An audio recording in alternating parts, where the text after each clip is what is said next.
स्वागत बा आप सभी के आज के वीडियो में। तो चलिए शुरू कर जाओ भोजपुरी के ताज़ा खबर बिल्कुल फटाफट अंदाज में। वीडियो शुरू करे से पहले आप लोग के बता दी कि वीडियो पसंद आई तो वीडियो के लाइक और शेयर कर दें।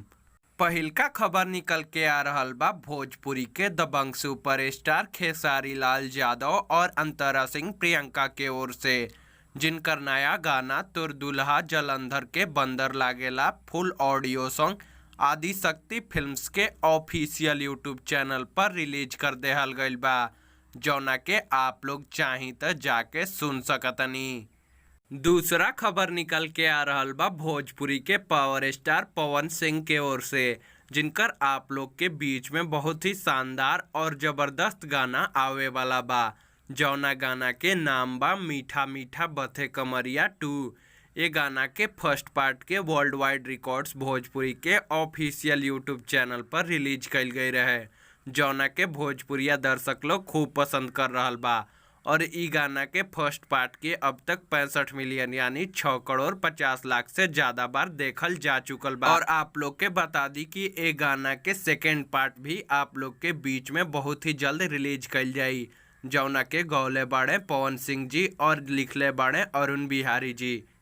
तीसरा खबर निकल के आ रहा बा भोजपुरी के सुपरहिट खाटी गायक व अभिनेता समर सिंह के ओर से, जिनकर राखी स्पेशल गाना राखी जब जब आवे सावनवा में फुल वीडियो सॉन्ग आदि शक्ति फिल्म्स भोजपुरी के ऑफिशियल यूट्यूब चैनल पर रिलीज कर देहल गईल बा, जौना के आप लोग चाही तो जाके देख सकतनी। चौथा खबर निकल के आ रहा बा भोजपुरी के सुपरहिट गायिका व अभिनेत्री अक्षरा सिंह के ओर से, जिनकर राम मंदिर स्पेशल गाना स्वागत है श्री राम का full video song Akshara Singh official के यूट्यूब चैनल पर रिलीज कर देहल गईल बा, जौना के आप लोग चाही तो जाके देख सकतनी। पांचवा खबर निकल के आ रहा बा भोजपुरी के सुपरहिट गायक व अभिनेता प्रमोद प्रेमी यादव के ओर से, जिनकर गाना लोहिया काटत गाल हिले full video song world wide records Bhojpuri के ऑफिशियल यूट्यूब चैनल पर रिलीज कल गई रहे, जौना के भोजपुरिया दर्शक लोग खूब पसंद कर रहा बा। और ई गाना के मात्र 12 घंटा में 2 मिलियन यानी 20 लाख से ज़्यादा बार देखल जा चुकल बा। आप लोग चाही तो जाके देख सकतनी।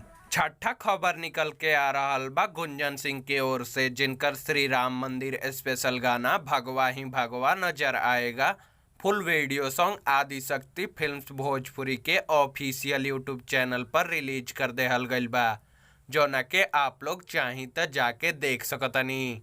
सातवां खबर निकल के आ रहा बा अंकुश राजा के ओर से, जिनकर गाना पोसल सुगनवा फुल वीडियो सॉन्ग SRK म्यूजिक के ऑफिशियल यूट्यूब चैनल पर रिलीज कर देहल गईल बा, जौना के आप लोग चाही तो जाके देख सकतनी।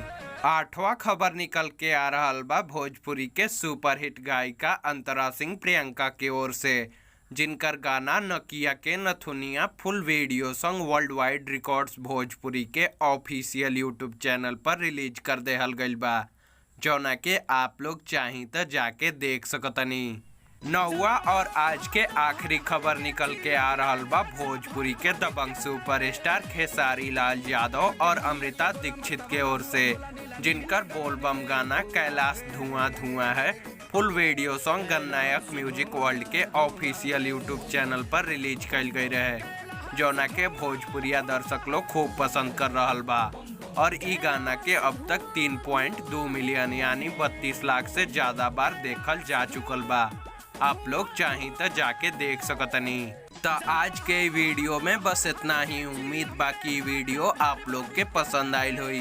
वीडियो के देखे खातिर आप सभी के बहुत बहुत धन्यवाद। अगर वीडियो पसंद आयल तो वीडियो के लाइक कर दी, शेयर कर दी, कमेंट करी और चैनल पर नया बानी तो भोजपुरी सिनेमा से जुड़ल सभी खबर सबसे पहले और फ्री में देखे खातिर हमनी के चैनल के सब्सक्राइब कर ली और घंटी के बटन के दबा के नोटिफिकेशन के ऑन कर दी, ताकि हमनी के सभी वीडियो आप तक सबसे पहले पहुँचे।